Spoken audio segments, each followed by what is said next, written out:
Hi, welcome to the online version of the CIVITAS training course. My name is Martin. I'm from Happy City. I'm the Senior Design and Engagement Specialist. In this short video, I'm going to be examining the connection between urban design, mobility systems, and happiness, and we're going to be looking at how we can create happiness in the places that you live in. So at Happy City, we use a framework called the Elements of Wellbeing that examines what people need to be happy. So this isn't necessarily about cities, this is about what people need to be happy. And of course, then we try and transfer that to the urban design environment. So the first thing that we need, the most obvious thing, is our core needs. We need food, water, security, we need places to go to the toilet, and we need shelter. So core needs, that's the first one. And then the second thing is that we need to feel more joy than we do pain. So when we're experiencing the city, when we're out there walking around or in the urban environment, that we're actually getting a lot of joy from that. So actually getting positive feedback. The third thing is health. And this is both mental health, how we feel about being healthy, and then also actually our physical health. So the way that our body is actually reacting to the environment. Are we losing weight? Are we less likely to be obese, to be prone to diabetes, those kinds of things. Then we also look at equity. So the equity in the city could be, for example, how different neighborhoods are compared to one another. So rather than having rich neighborhoods and poor neighborhoods, that everyone in the city feels a sense of equality. So this goes for, especially with mobility systems, the way that we move around the city, the way that we have the choice of going from one place to another, and that we are doing so equally, and that there's not one group of people who's being prioritized over another. So for example, people who drive expensive sport cars taking over a majority of the road space, and that some of the road space is devoted to people. So equity is really important for happiness. Another element of well-being is ease. How easy is it for people who are moving around the city to get from A to B, to get from home to work or from school where they picked up the kids to the gym where they might be going afterwards, so that they can do so under their own power, that they can choose to move how they wish and how they feel.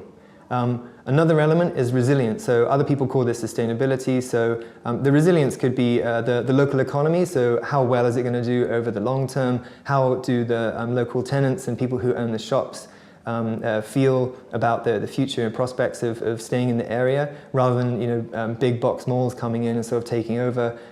We like a lot of complexity in Happy City. That's one of the things that we preach about, is looking at the complexity and the typology and the complexity of the kinds of people who are able to have shops and businesses in the local area. And then of course we're all talking about, always talking about environmental sustainability. So is it going to be resistant to shocks in the future? So droughts, bad weather conditions, tornadoes, hurricanes, that kind of thing. Is the urban environment actually designed in a way that it's actually going to be able to cope with those kinds of things as we expect more challenges with climate change? And then two final things, meaning and belonging, how people feel about the neighborhood that they live in. Do they feel connected to the land around them? Do they feel like a sense of ownership over the place? And do they feel like they have a sense of belonging to the community, the people who they actually live around? Are they raising barns together? Are they doing projects together? Are they actually participating in voluntary, active lifestyles, that kind of thing?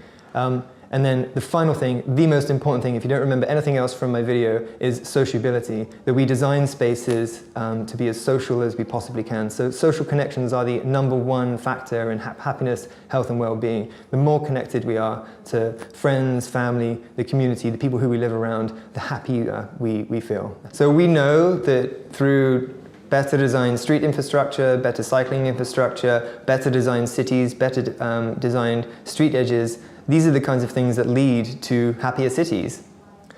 So my advice for mobility professionals is to focus on social connections. As I said, it's the most important aspect of mobility systems and the way that we design cities. So really focus on how you can design social connections into the systems that we move in. If that's bus, bicycles, walking, or any kind of transit, make sure that you get people to come together, and really that's the secret ingredient to Happy City if you're looking for that recipe, and the special ingredient is social connections. There are some mechanisms by which you can design mobility systems and streets to provide opportunities for people to meet, say, for example, two people who live in and work in different parts of the city to get together for an ice cream cone, for example. So we need to provide people with more public spaces to do that. We need to provide them with access so that they can choose to speed up their journey, get from one place to another as fast as possible, and therefore reduce the amount of time that they're spent in traffic, in congestion, by themselves, and speed up the time that they can actually get to